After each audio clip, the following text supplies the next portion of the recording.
I had the pleasure of being interviewed by Ian Freeman and Mark Edge on Free Talk Live for a full hour segment at Shire&nbsp prior to PorcFest. Thank you for joining me on the 43rd episode of the LAVA Spurt, Rodger on Free Talk Live. This episode is brought to you by Swarm City, a decentralized commerce meta platform that allows people to participate in commerce without interference from a third party. Welcome to the LAVA Spurt, the weekly offshoot of the lava flow. Channeling the flow of information to the libertarian, anarcho-capitalist, voluntarist, and agorist community. Brought to you by my per episode donors. Thank you.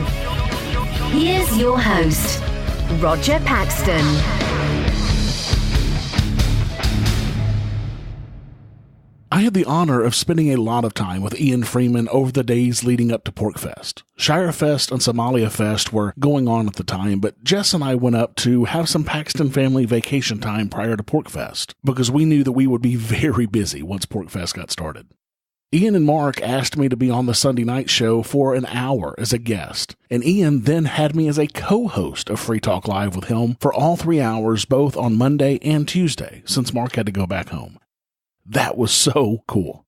It was really awesome being on Free Talk Live for 7 total hours over 3 days. I want to thank Ian and Mark both for having me on.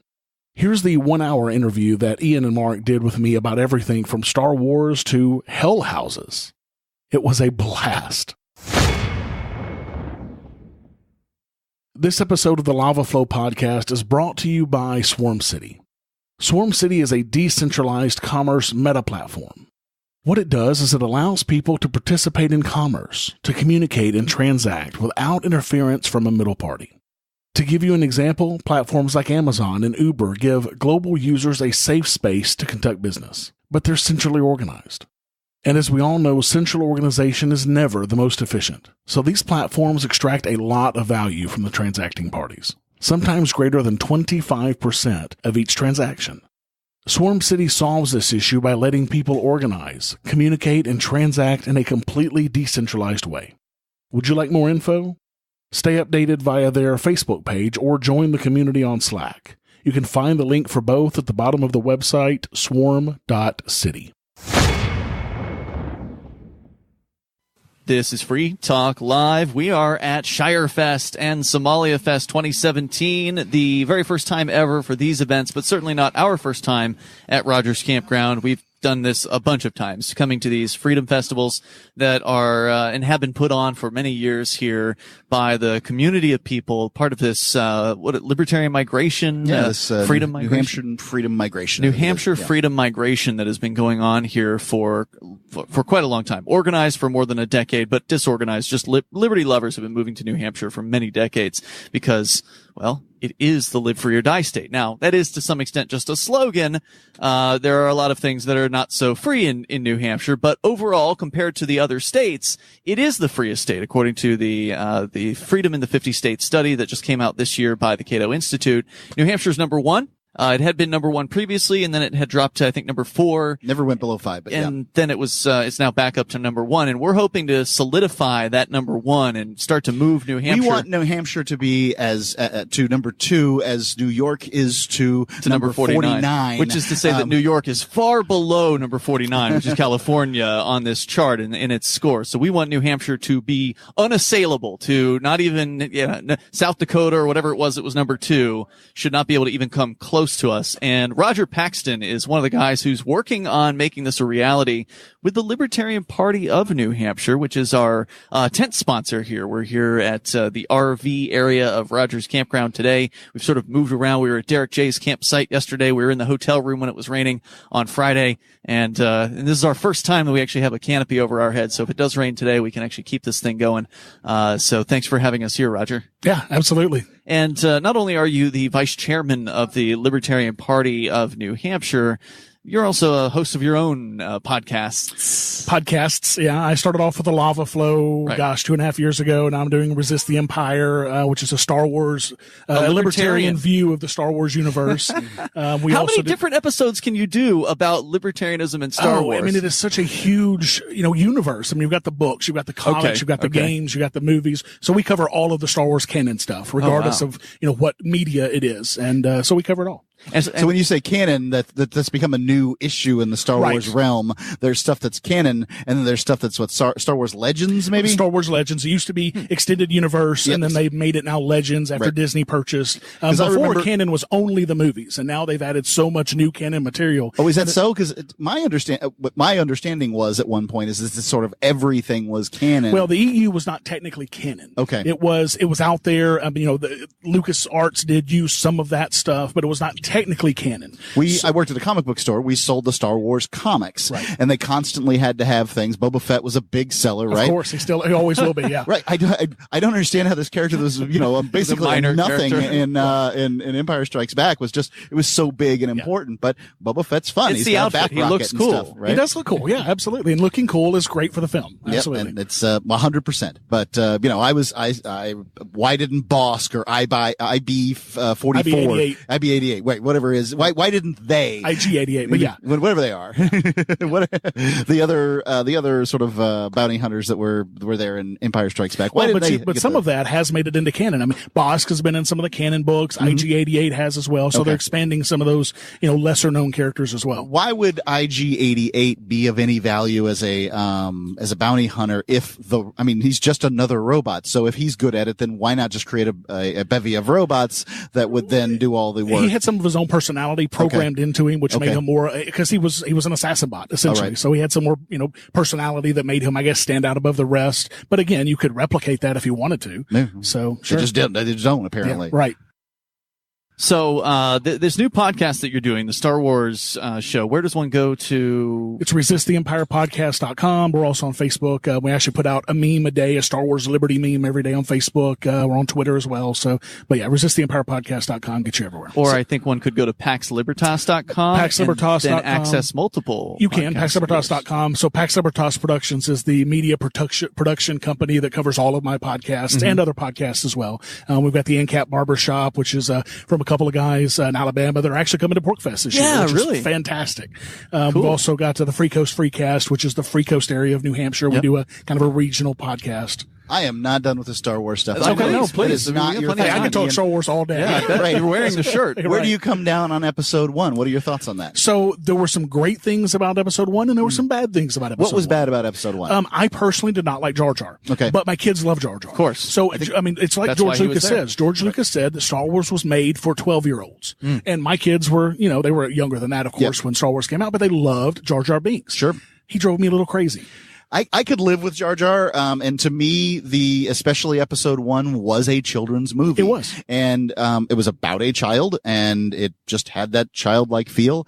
There's some aspects of how all the robots just sort of turn off and, at the end of the battle. I didn't like that, but, all in all, I was willing to give it pretty high marks for what it was. They were attempting to they were following the greatest, movie trilogy of all time. And they were attempting to make something they had to fit in a prequel, and that's hard. Well, and sometimes even the greatest story writers can write themselves into a corner. And I think that's very possibly what happened with that whole, the battle at Naboo.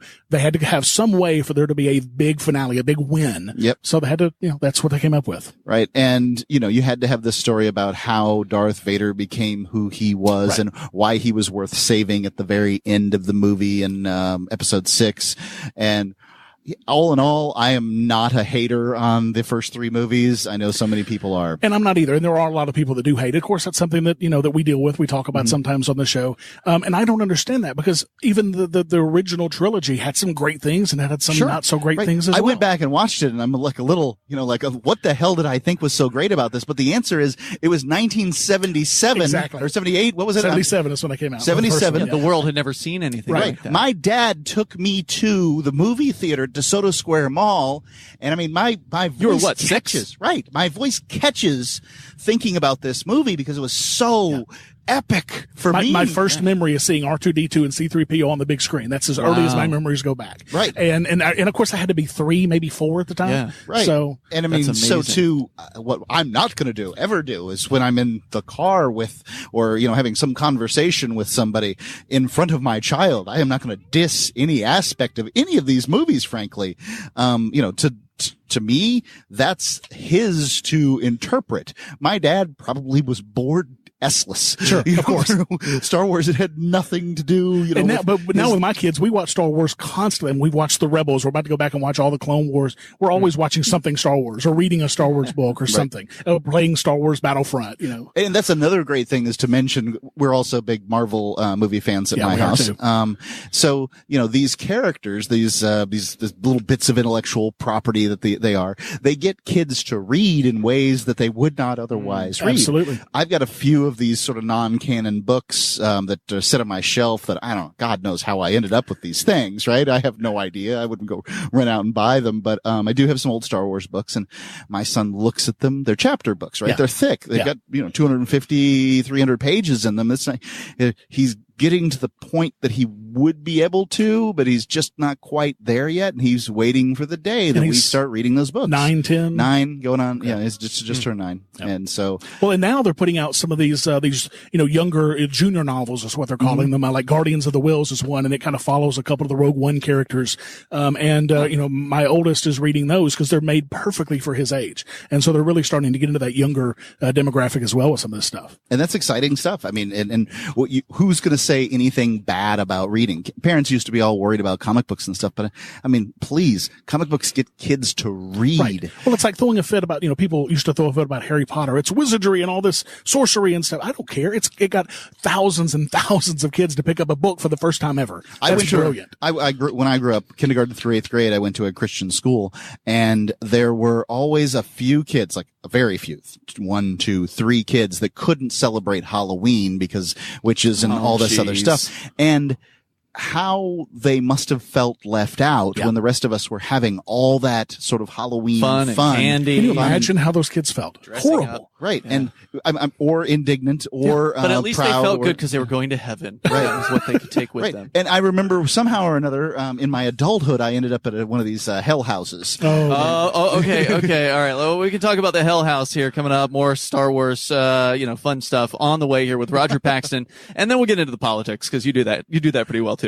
More coming up here on Free Talk Live. We're at Rodger's Campground for Shire Fest and Somalia Fest 2017. More on the way. And you can join us here, by the way. It's not too late to come out. We're doing this on Sunday. This event goes all the way through Tuesday night. And so we'll look forward to hopefully seeing you out here.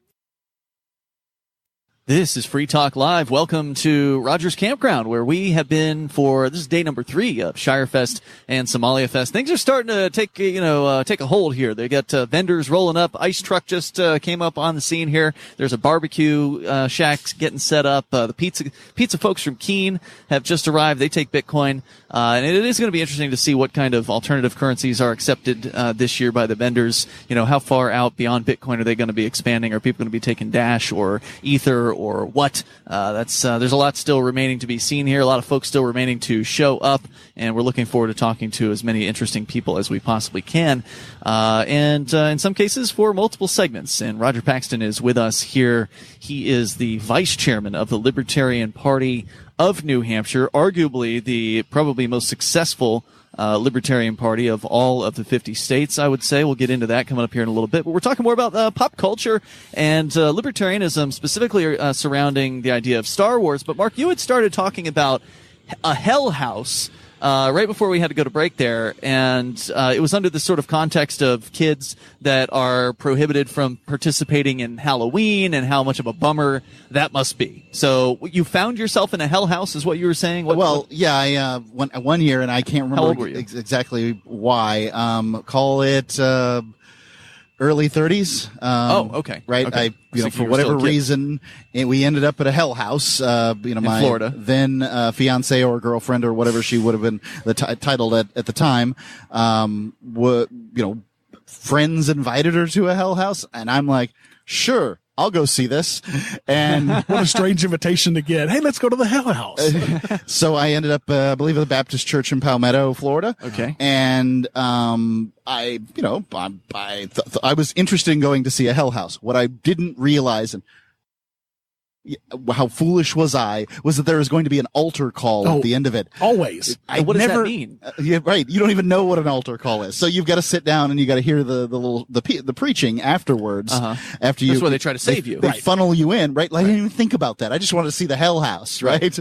And and you almost can't get away from it. Well, I mean, you that's the probably point. could. They can't obviously hold you hostage. Sure. But it's when like you said, they funnel you in. Now, I was a Pentecostal preacher for a while, and this was before I became an atheist, but it was a really odd period of my life. And I remember dealing with those things. And, the whole goal was to make them as horrific as possible, literally scare the hell out of these kids. Well, I mean, if at that point you're doing them a favor because you're trying to protect them from this horrible. Absolutely. I mean, what is worse than a loving God's, unending wrath throughout eternity for his children who have, for some reason not followed the stupid ass rules that they put in place for them. I can't even begin to understand what the concept is. It's torture as far as I'm concerned. It is child torture. That's love, right? I mean, according to the Christians, torturing somebody for all eternity is how you express your love for your creation. Sure. Right.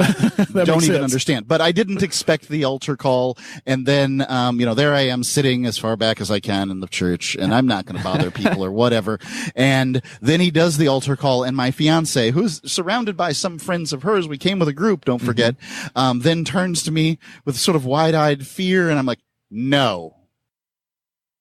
And I don't know that I didn't want to communicate a bunch at the time. I didn't want to give it some kind of dissertation. I don't know if I communicated to her friends or what I communicated to. Like, to me, it's like, you do whatever you want, but I am not going down for that altar call, right? Like, that's what I was trying to communicate. But I'm afraid that they might have thought that I was trying to say, you can't go down to that altar call. And then, I'm the harsh. You're the bad guy at that point. Yeah, whatever. I don't mind being the bad guy, in that circumstance. But, nonetheless, that's what happened when I ended up at a Hell House in Palmetto, Florida.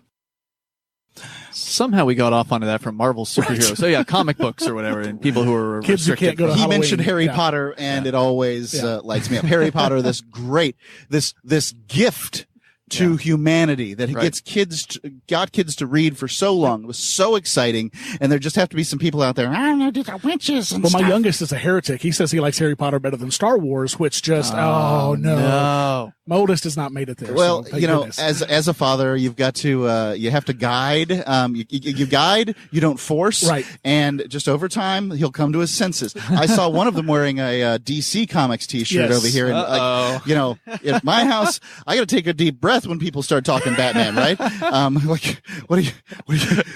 What? No, I'm just teasing. I mean, we're definitely a Marvel family, but I mean, let's be honest, DC does have some good stuff too. So. There's some great stories. Sure. I think that they got the sort of the better in continuity graphic novels out there. I agree. Dark Knight, Killing Joke, Red Sun. Yes. These are incredible graphic novels that, they're more adult oriented, but they're great. And I have no problem with them. And because I understand the canon, DC canon to some extent, I can enjoy them a little bit more. For whatever reason, I don't feel like Marvel's managed to pull that off. I know that Old Man Logan is supposed to be quite good. I have not read it yet. But that's how that goes. Also, DC did put out the Ronin series by Frank Miller, not canon, but well worth the read. And of course, gives you the phrase to live by: if you intend to die, you can do anything. Right. Well, I mean, let's be honest. Frank Miller's just brilliant. Period. Right. The guy's brilliant. brilliant. Yeah. Mad, but great. Resist the Empire is it weekly? How often do you produce? We do every other week right every now. Week. We're hoping to eventually, we're taking Patreon supporters. So once we hit a certain level, I think it's 250 every episode, then we're going to start doing it weekly. Sweet. Because then it becomes, financially viable. Yeah. I have a full-time career. My co-host has a full-time career. Right. I do 2 other podcasts and produce 2 others other than that. Yep. So you're busy. Yeah. So, I can only do every so often at this point. But once it becomes financially viable. Do it as often as you feel like talking about it. Right. Really. Sure. Yeah. You shouldn't force yourself into. Well, I'm in a good spot because my co-host, he knows much more about Star Wars than even I do, and I've been following Star Wars for 40 years. Brian McQuaid, he's actually the membership director for the OPNH, right? Yeah. And he knows Star Wars like nobody's business, so he does most of the content, which is brilliant. It really helps me. I mean, let's overview this. Obviously, you guys dig deep on your show, but you're saying there's libertarianism in Star Wars. Was it one of those things where in good art? a communist and a libertarian can sit down and be like, oh, yeah, this is a communist movie, or this is a libertarian movie. They'll both see their own message in the same artwork. Of course. I mean, there's parts of, say, the Rebels that are very libertarian, and there's parts that are very not libertarian. And, even the Sith in that respect are in some ways very libertarian, but in obviously in other ways not. And we just kind of break it all down. One thing we do every episode is we take one character from Star Wars and we put them up against the galaxy's smallest political quiz. So it's a take on the world's smallest political quiz, and we determine whether that character is libertarian. How would they answer the question? Exactly. And, we've massaged the questions to fit more into the Star Wars universe. So who has turned out so far to be the most libertarian character? Han Solo, of course. I figured, but no question about it. You can say Mos Eisley Cantina is full of hustlers and smugglers, but you'd say it's a libertarian universe and everybody loses their mind. But there's of course, Mos Eisley Cantina had people, wanting to hurt Luke. Sure. So there's definitely not of non-libertarianism. I got a Batman reference in just now, and I'm happy. I'm skipping it. Yeah, so check that out. You've got multiple podcasts. Of course, the Lava Flow is what you started doing. They're all over at the Pax Libertas Productions page at paxlibertas.com. Right. Lava Flow is weekly, right? So I do a full one every 2 weeks, but then I do what I call the Lava Spurts, what are 5 to 10 minutes of a very timely topic and just kind of diving into it really quickly. And Free Talk Live listeners or LRN.FM listeners have certainly heard those shows, or at least the Lava Flow shows on LRN.FM. You're going to stick with us for a little bit more. We're going to talk about the Libertarian Party with Rodger Paxton here from Rodger's Campground, as the weather is fantastic. It's beautiful. The temperature perfect today.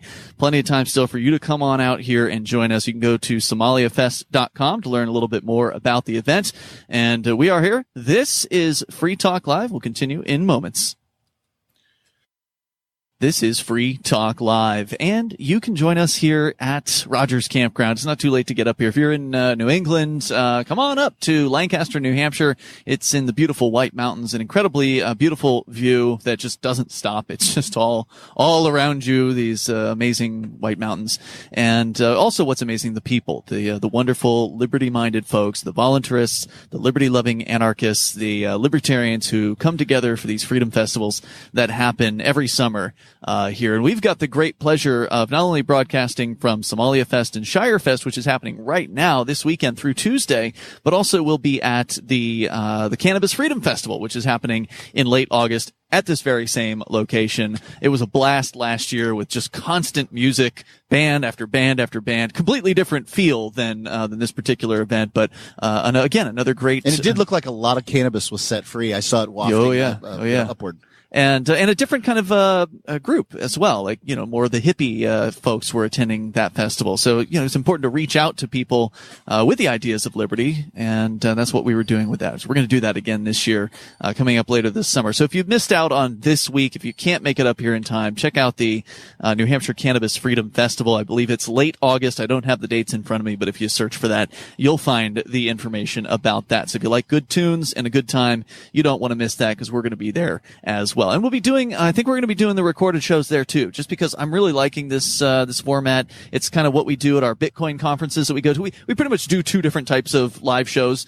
We do Bitcoin conferences and, freedom festivals, and that's pretty much our bag. Yeah, that seems to be what we're relegated. Yeah. Yeah. And we started doing these recorded shows at the Bitcoin conferences because it just made more sense. It was so hard to wrangle guests into the studio for our live show, when normally all we do is we interview people at these live things that we do.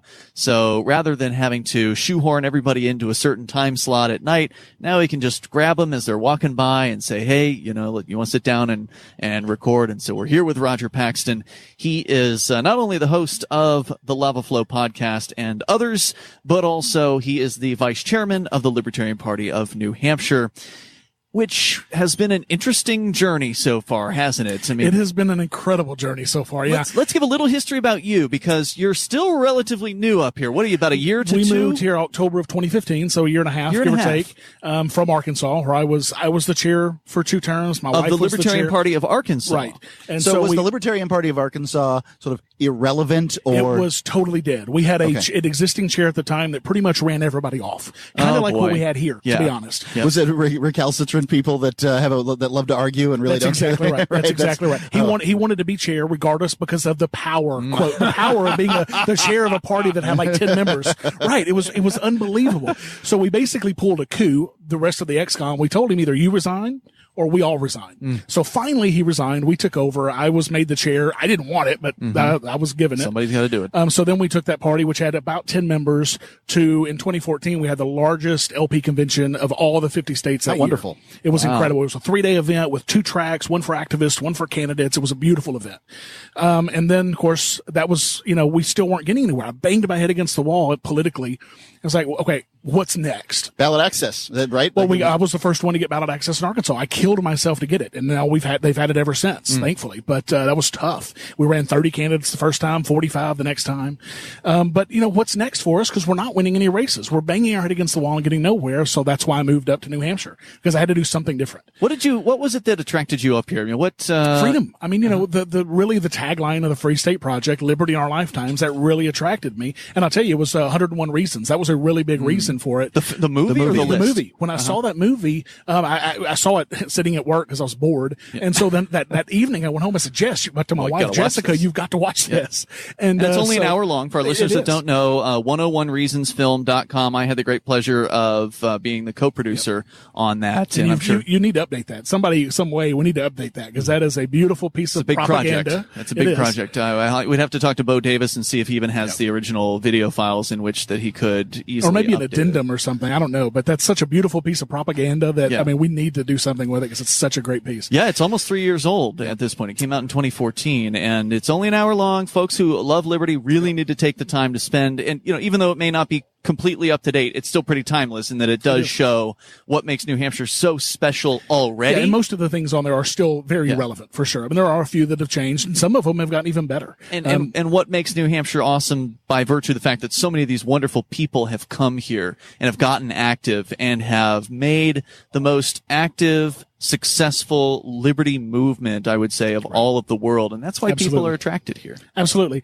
And so we moved up here in October, and I had sworn off politics. I had spent way too much time. You were burned out. I was done. I killed myself on it. I mean, when I didn't realize that. Oh, yeah. And then, I got to talking to Brian McQuaid, who we talked about earlier, Resist the Empire co-host. And he wanted to get something going. And I said, well, look, the state party's dead, but, I might, I'd be one of them. He was on life support for 20 years. Right. As you said, the old chairman was like, he wouldn't even answer emails. Right. I mean, he was terrible. And let's be honest, there's no reason why this party should not be the strongest one in the country because of all the libertarians that live here already. Right. Not even to mention the Free State Project members. Right. And it was many Free Staters did not they didn't come here join the LP to do anything with the LP. Right. They came here to get elected to be, whatever. Sure. Well, and maybe so if the LP was as strong as it was in the 1990s, the Free Staters would have joined the LP, but instead it was just this shell of an organization that barely even existed. And it was an embarrassment. It really was for most of the decade that I lived here. And I was, I resigned from the national LP back in 2008. I did in 2016. Yeah. So. and so, the New Hampshire LP wasn't in any way exciting to me. So there was no way I was going to spend time and effort trying to resuscitate this dead Libertarian Party. I just, focused on doing my activism instead. So you were burned out when you got here. You started talking to folks. I was very much burned out, but then, talking to Brian McQuaid, talking to, of course, Daryl, who I've known for quite some time over the internet. Our co-host, Daryl W. Perry. Daryl W. Perry. And we decided, what, we can actually do something here. And, I was, like I said, burned out. So I said, I don't really want a huge position. Give me something where I can sit back and, give some advice, because I've done this before. I've taken a dead party and, revived it. So I said, I'll take vice chair. I don't have to do much in that position. Daryl, of course. Daryl doesn't show up. You got to run a meeting or something. I mean, Daryl is just rocking it out. I mean, let's be honest. The guy has taken. He's a rock star for sure. He is, absolutely. Dynamo. And of course, with Gilletta, who was our secretary. Gilletta Jarvis, who's now running for governor in 2018. Yep, she's doing a fantastic job, making things happen. Brian McQuaid, I've mentioned, as membership director. We now have over 100 members. We just had a handful when we started this. Yep. I mean, these folks are really making things happen, and it's amazing to be a part of it. In such a short period of time, too. Yeah. I mean, the turnaround you had in the sort of the history of the Libertarian Party of New Hampshire, back in the 90s, the LP made Libertarian Party national history by actually getting real elected Libertarian state representatives. Right. That happened happened here, and it was more than one. I'm sure if Daryl were here, he'd know exactly how many, but a few of them at least, maybe even several. But there were a core group of libertarians that were in the state house. At some point, the Republicans and Democrats modified the state laws to make it harder for the libertarians or any third party.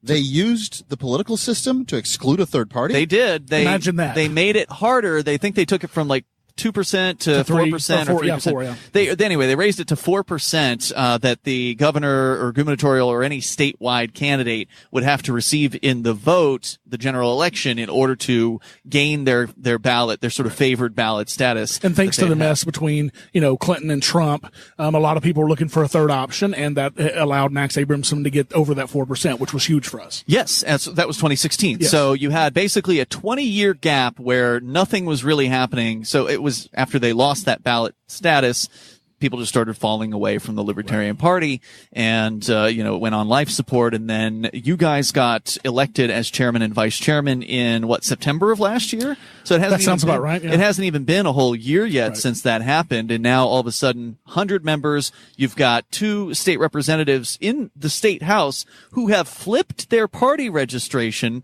which seems pretty amazing. And the most important thing about it is one's a Republican and one's a Democrat, which I love, because New Hampshire is literally the only state in the country that has had a Democrat switch over. It happened 20 years ago in New Hampshire. Now, right? Right. First time it ever happened was in New Hampshire, where Steve Valancourt made the flip. He actually just passed away recently, right, sadly. And then recently, Joseph Stalkop, young gentleman, 21 years old, from Keene of all places, Go figure. made the flip. We're going to continue here more with Rodger Paxton. He is the vice chairman of the Libertarian Party of New Hampshire. They're sponsoring us being at their booth here. Check them out at lpnh.org. They're actually updating that website with like blog posts and content, so it's actually worth looking at now. Yeah, if you're in a Libertarian Party someplace, other state, you can look at theirs and see how to do it. Indeed, or just come here and help us do it better. More coming up. It's Free Talk Live.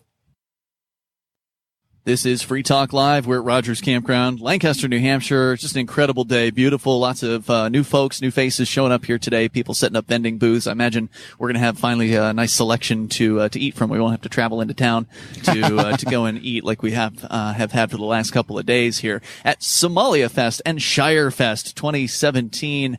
It's Ian and Mark here in our beautiful studio, brought to you by the Libertarian Party of New Hampshire and the Shire Free Church as well, which provided the tent for this occasion.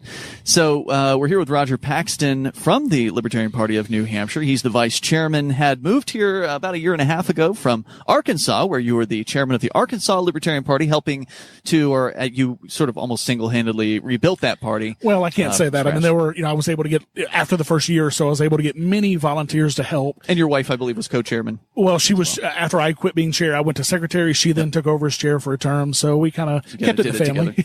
And then you moved up here because you saw the 101 Reasons Liberty Lives in New Hampshire, 101reasonsfilm.com. Anyone can go and watch that. It's real. This migration, this liberty migration, this freedom migration to New Hampshire is happening and it's happening where new people are showing up here. Now it's the moving season. Like, people are showing up every week across New Hampshire. They're coming here because we're having real success. And I'm not just talking about the old successes of, like, the epic civil disobedience that we've done successfully in Keene and like Robin Hooding that's garnered millions of dollars in free press coverage for this movement, but political successes are starting to become a reality, even for the Libertarian Party, which is like, unheard of. You're right. Libertarians out there may not believe us when we say that we actually have real libertarian state representatives. And not here. Just from the Libertarian Party, which is even more fascinating. Right. So there's libertarian Republicans and Democrats, like libertarians who've run as Republicans and Democrats and have gotten elected. So there's a core libertarian contingent within the state house, probably about 20 or so strong. Right. But now this year in February,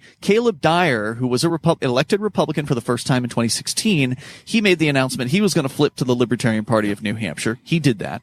That was, the first state representative for the Libertarian Party nationally in like 20 years. Then 2 months later at 420, the Concord smokeout that we've had here for almost a decade. It's like 8 years running straight on 420. People go and smoke up at the state House Capitol. Joseph Stalkop, a Democrat from Keene, is there, and he's joining us for this 420. I'm like, this is pretty cool. We got a Keene state representative out here at 420. Well, it turns out he was flirting with the idea of flipping to Libertarian after Caleb had been talking with him about that. And all of that goes to Caleb. I mean, Caleb has done a great job of really He's your best recruiter. Absolutely, he is. He's doing a brilliant job. And so, within a month, Joseph Stalkop had made the announcement that he was flipping to the Libertarian Party. So you got the Republican who flipped and a Democrat who flipped. They're both young, so that's kind of like cool, young, hip, people are joining the Libertarian potentially movement. The youngest caucus in the country, which is, I love that. 20, they're both 21. I mean, Caleb, they just turned 21. Yeah. And so that's so awesome. So we actually have a Libertarian caucus here. No other state across the United States has any Libertarian state representatives. There's a state senator in Nebraska, I believe, but that's it. And they're a single house. So, right. Yeah. And so just looking at what we've got so far in 2017, it's a record-setting year for the Libertarian Party. And it's not over yet. And it's not, it's just getting started. We're not even halfway done with this thing. So you've got another one that's on deck. We do have another one on deck. Third state rep who's you may flip. be hearing something out of PorcFest this week. I was told that he will not be announcing. Well, we're still trying to work on that. We're going back and forth on that, so we're not sure at this point. It's very possible. But if not, then it'll definitely be next week for sure. Right, on the 27th. So that's big news. And, to some extent, there's a monkey see, monkey do aspect here. I don't mean to call people monkeys, but we are basically hairless monkeys. Right. When people are climbing on board with something, it becomes popular. It's going to become more likely that somebody else might flip. Maybe we're going to have a fourth and a fifth later this year if we're lucky. Love to see it. Anything's possible. And the Libertarian Party also has ballot access now. Yes. And that's going to be a game changer for 2018. Well, it's been a game changer already because all of these races that are opening up because somebody resigns or somebody dies or whatever, we're able to put Libertarians in those races already this as well. year. Yes. So we've already been running, Libertarian candidates because of that. And it's fantastic. So it's really getting that Libertarian, whether or not it's getting the message out, people are at least seeing it on their ballot. It's going to get the message out because the news media is going to talk about this. I mean, it's like in Arkansas when I ran ballot access, we had every Arkansan in the state, if they went to the ballot, they saw 8 Libertarians on their ballot at least. That was a beautiful thing. The news media in New Hampshire, tends to be a little more inclusive in my experience. I agree. Absolutely. I ran for governor as a Democrat here. I've actually yet to switch my party. I need to do that before 2018. Oh, Ian, come on. I've been meeting with this guy who says you can do it, like you can do it without being a U.S. citizen or something, or trying to abolish being a U.S. citizen. There's this weird kind of outside the system thing that I kind of want to try out first, but I'll get there. Anyway, I ran as a Democrat and for governor. And the point was I was running with the New Hampshire Liberty Party, which Daryl and I, helped found back when the Libertarian Party was in shambles. Yep, and I was a member of the Liberty Party. Yeah, you were. And so, for listeners that don't know, the idea was we wanted to create a principled Liberty Party because the Libertarian Party just wasn't cutting the mustard here. And so we did that. And so I ran under that party's sort of flag, but also as a Democrat because I didn't want to collect 3,000 petition signatures. I don't have time for that crap. And I don't have the money, that I'm willing to spend on hiring people to collect those signatures. So, I ran as a Democrat and I was invited to, a debate that was put on by a newspaper. And in the recent one where they actually had other Democrats. So the first one, it was me versus the incumbent, Maggie Hassan. But in 2016, so I've done it twice. In 2016, she was out of the race. So it was all newbies that were trying to get into that seat. And some of the news media excluded me and another guy named Derek, who were sort of the smaller of the 5 candidates that were running. But this newspaper invited all of us. Nice. And what was interesting was the big 3 candidates refused to come and debate me and Derek at this sort of independent or this, it was at the Franklin Pierce College, this debate. And the news media, the newspaper that was sponsoring that, I think it was the Monadnock Ledger Transcript, they wrote a scathing editorial just going after these 3 other candidates for not being democratic. That's so unusual. That's fascinating. Right. This is New Hampshire is what they were saying. And we're supposed to give everybody who's on the ballot the guy a with the fair rubber shake. boot on his head can run for president here in New Hampshire. They actually look at their politicians as citizen politicians here, which is something that's completely unusual from where I've ever been. I mean, in Arkansas, they did allow Libertarians who were running for the federal races and governor to be involved in the debates, which was fantastic for us. The smaller ones, never. I mean, they hardly ever held debates for smaller races anyway. But so that was very nice of them. But the first district U.S. rep didn't come to that debate, and nobody said anything about it. Nobody cared. I mean, nobody ever watches those debates anyway in Arkansas. Sure. So I mean, nobody batted an eye. So it's good to hear that here they actually went after him a little bit. The same group that held that debate invited me in 2014 when it was just me and Maggie Hassan and one other lady. So it was a three-way race then. And the other lady said no, and Hassan said no. So I was the only one who said yes to the debate. And they said, well, your other opponents don't want to come. It's not much of a debate. So how about this? We'll let you come to the Republican debate, and you can give an opening speech for the Republican debate. So here I am as a voluntarist in front of this Republican debate audience as a Democrat candidate. I got up there for 7 minutes and just reamed the state in the most principled anti-state speech you could possibly give while I'm standing in front of the state flag. That was. Is there video of that somewhere? There's video of that. Oh, I've got to find that. The audio's terrible because I just recorded room audio, but that was my bad. But anyway, so my point is that New Hampshire's so different, and people, we can talk about how different it is, but you really don't get to know how different it is until you've been here for a few years and been in the system and really observing how. Well, you have to have been out of the system in some other states' system too to see how they function and how New Hampshire is that much more different. Yeah. I mean, like people here will complain in some cases, like especially the Democrats in the state will complain that the Free Staters are coming to change things. This is the freest state in the union. The Free Staters are here to keep it that way.